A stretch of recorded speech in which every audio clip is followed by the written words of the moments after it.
This episode of the Old Dogs REI Network is brought to you by Mino Studio.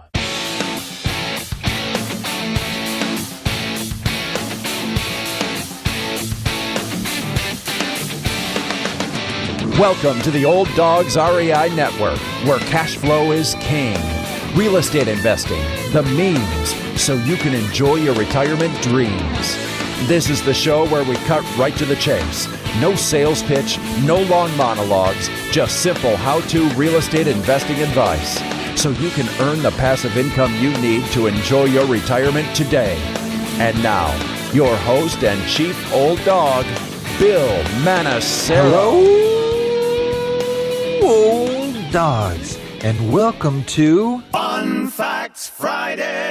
This is our once-a-week, only on Friday show, where we have special episodes not featuring guests, where I will share tricks, tips, terminology, and techniques that will help skyrocket you to real estate investing success.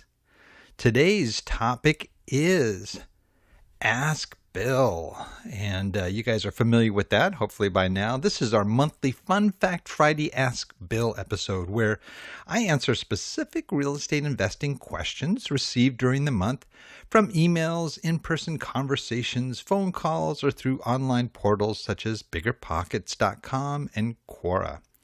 And one of our goals here at the Old Dogs REI Network is to help to educate and enlighten fellow real estate investors, to share what little knowledge I have here by answering questions, and to help other investors to broaden their understanding of real estate investing and to hopefully avoid some of the mistakes that can cost you later on. So you can learn through my big mistakes and hopefully not have any in the future. No, we're all going to make mistakes. That's part of the deal. But hey, they could be less severe, and that's good. So anyway, before we get started, just want to wish you guys all well here. We're finally starting to get cooler weather here in Southern California. You know, cool, like, you know, it's like down in the 70s. I'm freezing out here. No, I'm sure you guys out in New York and places like that are laughing. But hey, it's okay because, you know, it's all relative, right?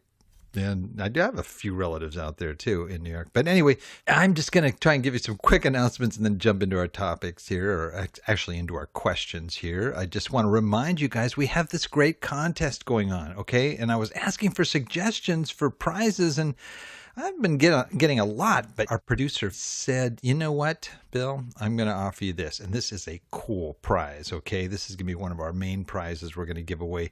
And of course, to get in the contest, all you have to do is head over to iTunes, do a rating and review, and, you know, you're entered in the contest, okay? And then we're going to draw from the reviews that we have, and from those reviews, we're going to give away some of these cool prizes. But get this one, okay? Have you ever thought of doing your own podcast? Well, now you can, because Mino Studios, who has produced the Old Dogs REI Network podcast since we very first started over 2.5 years ago, will help you to make that happen. Yes, that's right. Tim Edmondson, our producer and wonderful friend, and brother-in-law, by the way, who I think is the best podcast producer out there, will help you put together your first pilot episode. That's right. If you've always dreamed about doing a podcast, but never really thought it could happen, it can now. That is, if you win this contest. So all you have to do is write a review, and we will draw names out of the review bucket and submit. Okay, these are reviews that are submitted during the month of October or November 2018, and we're going to do a drawing out of all those reviews that came in, and that's going to be one of the cool prizes. So you could just totally join me here in Podcastville, okay? There's more great prizes coming, so just stand by and keep listening, okay? Sounds so salesy, huh? Okay. Other news, just to update you here, I am doing a lot of rehabbing and in Memphis and Indiana, just a lot of upgrading. We're kind of trying to do it before the snow comes and it gets real cold. So we're doing some good stuff, getting, you know, property is ready, doing some good turnovers and some good things there. Also, just to let you know, our Airbnb business is crushing it right now in Indianapolis.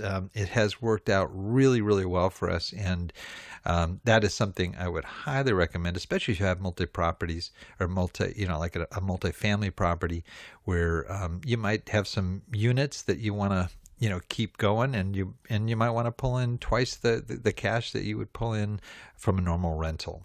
On the off-market apartment front, we are making some headway here. In fact, we're looking at some real serious candidates right now. I am hoping, Lord willing, that we might actually be able to put an offer in before year end. So we are praying about that and hoping that comes up soon. So I'll keep you updated. You guys be the first. You be the first guys to find out. Okay, so on to the show. Question number 1, okay, and this was, now I didn't really have a chance to get the full authorization for this question. I try to get everybody's approval. Sometimes it doesn't always happen. But anyway, so I'm going to leave names out and specifics. But this one's about assessing a neighborhood. And it says, hey, Bill, my name is, we'll just say Joe here. My brother and I are looking at getting into the indie market, not independent market, like indie, movies, indie music, indie. Okay. Anyway, Indiana, we're talking about, and they're looking at buying a fourplex. Okay. And in a certain zip code, they, kind of gave me the rough idea on the price and so forth. It's an older building, kind of like the ones that I own. He's got some main concerns, and these were them. What should rents be in that market? Is that a great area, or should I be avoiding it? In parentheses, high crime, transients, D-class, properties, etc. And the third question is that a rapid growing area? Now, he's talking specifically about a zip code here, and I'm just, again, trying to honor him and not divulge where this might be.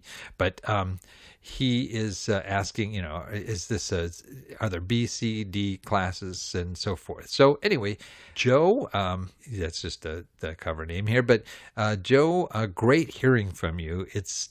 And I'm just going to tell you right up front, it's difficult to tell by looking at a zip code alone, really anything that's real definitive. And again, unless it's a area that is a huge expanse that is all the same. But most zip codes have variable types of properties. I understand your reluctance, to share a lot of detailed information, and that's okay. But really, I need an address to really give as a better assessment.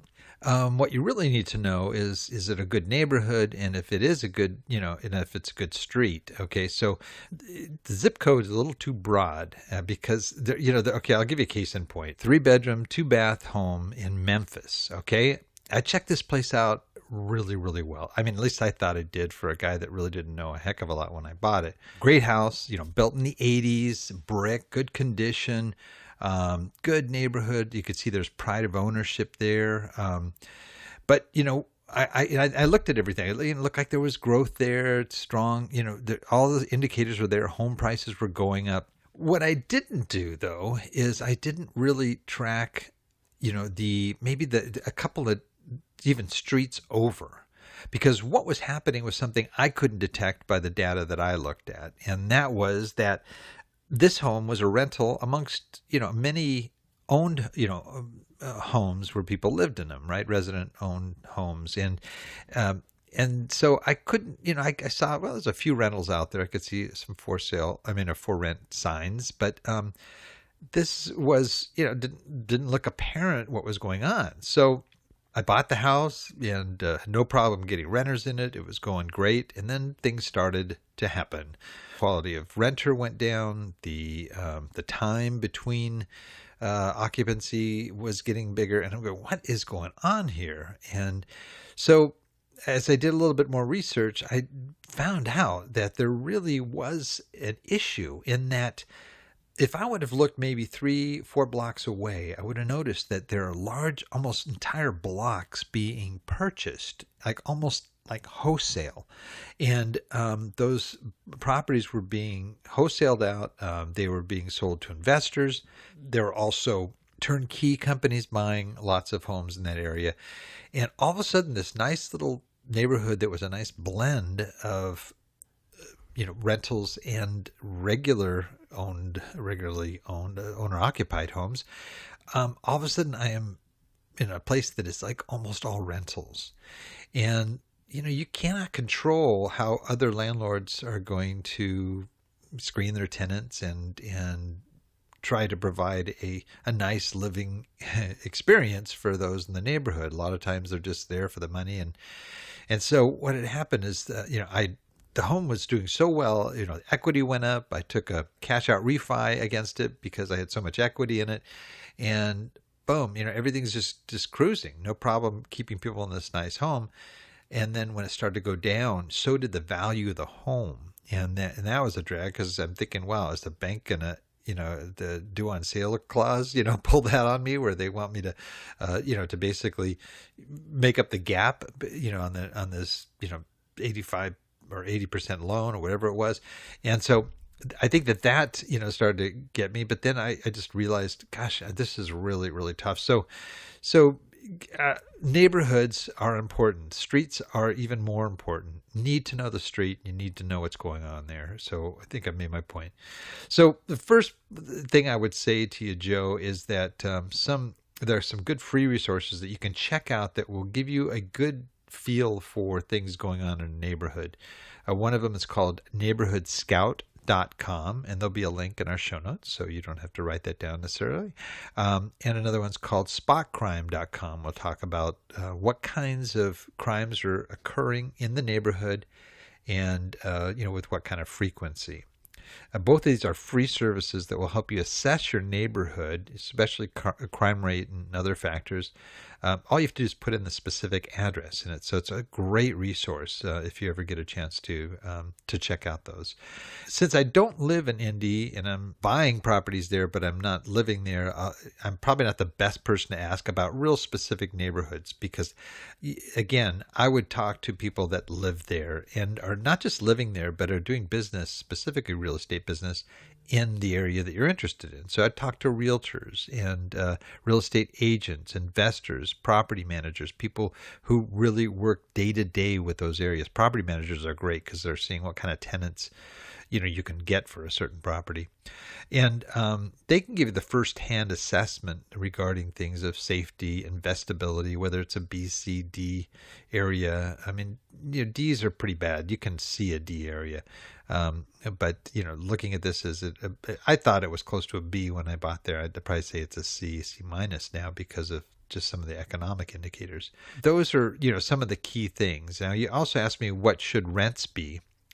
And the answer is whatever the market allows. And how do you know that? Well, I always start with Rentometer.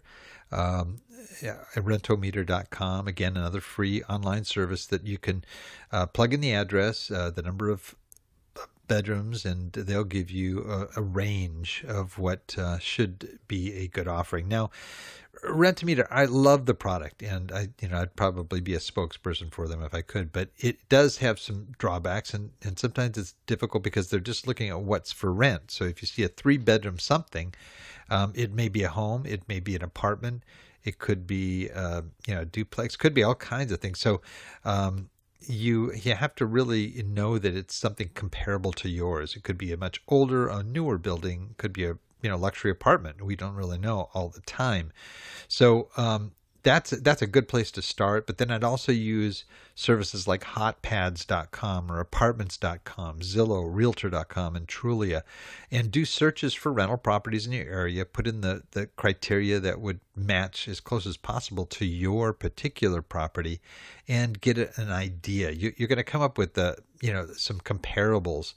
Once you look at all these sources, you'll probably be able to come up with a good idea of what this property will rent for. Make sure it's as comparable as possible, same age, same number of rooms, similar square footage, that kind of thing. And then you should also call some of these properties, call the people that have these properties to ask them specifics about the property. What deposit do you acquire? Do you take Section 8, or if that's not a concern of yours, or do you pay all utilities, or do I have to pay something, and what kind of amenities as well are included. So try to I do a little Excel spreadsheet when I'm looking at potential areas, and you put in as many comparable properties as you can. I mean, this is kind of what the assessors do. This is what inspectors do. They do look at comparables in that regard. You also asked, is it rapidly growing area? Well, another one that's a kind of an involved thing. Both of these are going to require, like I mentioned, the rents, and to assess whether it's a rapidly growing or an emerging area, something of that nature, you need to do your homework, and you're going to have to dig in and do some research and some phone calls. This is probably a little more difficult to answer because you really have to kind of define what you mean by rapidly growing. Do you mean incoming population, certain percentage increase, new property construction going on, new businesses opening up? Are there a lot of jobs, or is the high unemployment, or all the above? Now, finding info for neighborhoods is a little tougher. And I did mention, as I said back there, like Neighborhood Scout and some others that can help you address some of these things. But the statistical stuff is a little more challenging. And generally, you need to go to websites like census.gov as a means to be able to check census facts and figures on these on this kind of data. But again, that's for a whole city. It's not always for a smaller area or smaller cities. So to assess neighborhood growth, you kind of have to enlist the help maybe of a local realtor or someone who has access to the MLS, for example, and they can look at home sales in the area and tell you, are there a lot of homes being sold? Has there been an increase in the number of homes sold? That could be a negative. It depends. Have prices gone up? And you can also access rental information there too. Have rents gone up or rents gone down? Is there a stronger demand for rentals? And a lot of those you can answer, or you can see just by looking at the MLS. So in other words, are homes selling fast? Are home prices going up? Is there a strong demand? Have rents increased? Those are the types of things you want to look at. And I think a good online and other free services, propertyshark.com. That's a great place you plug in the address. They can tell you a lot about the address you're looking at, but it'll also tell you what's going on in the neighborhood as well. Also, it's real good, again, if it's a growing area, look for some of the signs. For example, are companies coming into the area, maybe large employers, for example, that are going to need good people to work. And if it's a company, a white-collar company, blue-collar company, another is to look at neighborhood services and businesses. Is there a Starbucks close to the area that or the home that you want to buy? How about Whole Foods or Panera? These business locations are carefully researched and established by major corporations that specifically target growing and prosperous areas with looking for higher disposable income residents and people that have more desirable economics to buy their the more expensive products, for example. The type of people that they are targeting would probably make pretty good tenants. So, you can latch onto their research by finding out if they are in the area, or maybe they're coming to the area. Maybe there's a new Whole Foods opening up. Or is it a place where there's a lot of check cashing businesses or liquor stores, businesses that cater to lower income residents? That doesn't necessarily mean it's bad area, but it may be an indicator that there may be some tougher folks that may find it difficult to pay rents, especially if your part of your model is to increase rents there. Are there large, stable employers nearby that can produce good tenants? Now, some of the best folks out there, come from government facilities like a civic center, the county seat, universities, hospitals, large tech companies, people like that. I mean, are there employers within a reasonable commuting distance from your property? Also, look in the local papers, especially local business publications. Go to the Chamber of Commerce website. Check out city planning, growth, and development websites. Are there special incentives being offered to businesses to attract them to the area? Maybe tax incentives. Large employers, is there redevelopment efforts in struggling areas of the city that they're trying to fix up and reduce crime and try to deal with issues like homelessness, etc.? Also, plan a trip to Indy. I mean, you can do so much from afar, but I'll tell you, you really learn a lot when you go there. And plus, you can make a lot of contacts. Book your calendar solid. I mean, I'm from early in the morning, meet people for coffee, to late at night taking people to dinner. But also spend a few days in the area where your property of interest is located. Check out activity in the area. Come there at 6, 7, 8 o'clock in the morning. Are lots of people getting in their cars in that neighborhood to go to work or shuttle kids to school? If not, why? Are these people that are unemployed? Are these people that are maybe on some sort of assistance and they don't have to go to work? And do the same thing at 5 or 6 p.m. to see if people are coming back from work. Go there late at night. And what's going on? Check local parks, businesses, bars, places like that. Are people congregating? Are there police around? What happens on weekends? Are the parks filled with families and young kids having a great time? Or, is it kind of seedy folks that could be dealing drugs or something? So you can tell a lot by driving through a neighborhood, at those various times. Stay there, a few days, obviously, 3 or 4 days. Catch some weekdays, catch some weekends, and see what's going on in that community. So that's just a few ways to kind of help you assess an area to see if it really is the kind of place that you want to start investing. And like I had mentioned too, if you can look at trends that are happening, especially in the sales of homes, the number of rentals, are they increasing or decreasing? That'll also help you to determine whether or not you are in a path of progress or a path of destruction here, kind of like why I ended up in. But nonetheless, good stuff, I think. So a couple of quick ones here. Okay, somebody asked me, is now a good time to buy? Basically, they said, I have $20K saved up sitting in my bank account and I want to invest in real estate, but real estate prices seem to be at a high. Should I wait? Well, I think it's a great question. I think when many people think of investing in real estate, they're thinking of buying a home to live in. It's like a lot of people would say, oh yeah, buy a home. It's a good time to move in and you can, but there are people that call themselves real estate investors. And the purpose of buying real estate is to acquire an asset that generates cash flow. Very different from buying a home. A lot of people see their home as an asset. And I get it. I know why you would say that.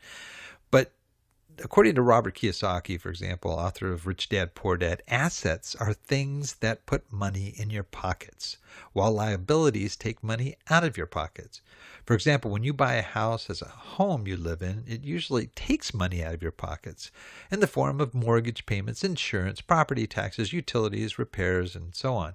When a real estate investor buys a house and rents a house out to a tenant, the tenant should pay for the mortgage, the insurance, the taxes, utilities, repairs, etc. And what's left over is called cash flow, or cash on cash return, or return on investment. And that goes in to the real estate investor's pocket, right? So you shouldn't have anything coming out of your own pocket because the tenant should pay for those things. So that's a big difference between an asset as a home you live in and an asset as a solely an investment. So if you're looking at investing $20K in a real estate to generate cash flow and to hopefully build equity, I would say any time is a good time to do so. The question is, which market should you invest your money? Although real estate does have national characteristics, and I've mentioned on the show, I believe it's a seller's market nationally, and you'll see trends, prices going up, prices going down on a national basis.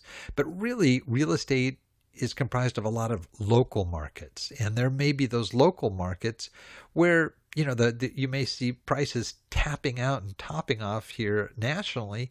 But in the local market, you may find a regional market where home prices are just starting to go up. Maybe there was a little local recovery, or a new business came in the area, or whatever that really impacted. You can buy homes cheaper, and in 5 or 10 years, you'll have equity plus the advantage of the cash flow. And you got to keep that in mind. If you are an investor, you should be primarily buying for cash flow. We say it on this show all the time. Cash flow is king, right? So even if home prices are high, it doesn't matter, okay? You can still generate a consistent monthly cash flow income that will continue to benefit you even though a recession may be happening, because people still always need a place to live. It's just a matter of knowing your market and buying smart, okay? So you don't go out there blindly just buying anything. No, you really need to make sure it's a market that makes sense and you have an opportunity to increase rents and get a good steady cash flow as well as build up equity over time. So to answer your question, should I buy or wait? My answer will always be buy now. Real estate will always be the best investment option anytime. And I did a podcast on buying in today's market that has some tips and things that might be helpful for you, and you might want to listen to that. It's called 10 Tips for Buying in Slow Markets. Well, that is it for today, guys. Sorry, I ran a little bit late, but hey, got a lot of news to convey and a lot of information. So I hope that helps you guys. Well, that's it for today. Please note, Old Dog listeners, everything presented here today can be accessed in our show notes on the Old Dogs website at olddogsreinetwork.com/blog. Just look for the episode on Ask Bill, episode number 248. So until next time, remember, cash flow is king and real estate investing the means. Thanks again for listening, and may God bless. Thank you very much for visiting the Old Dogs REI Network. We would greatly appreciate if you would stop by iTunes and let us know what you think of the show. We would love if you could subscribe to the podcast, give us a 5-star rating, and write a review. The more ratings and reviews we receive, the more visible the podcast will be to others. Thank you.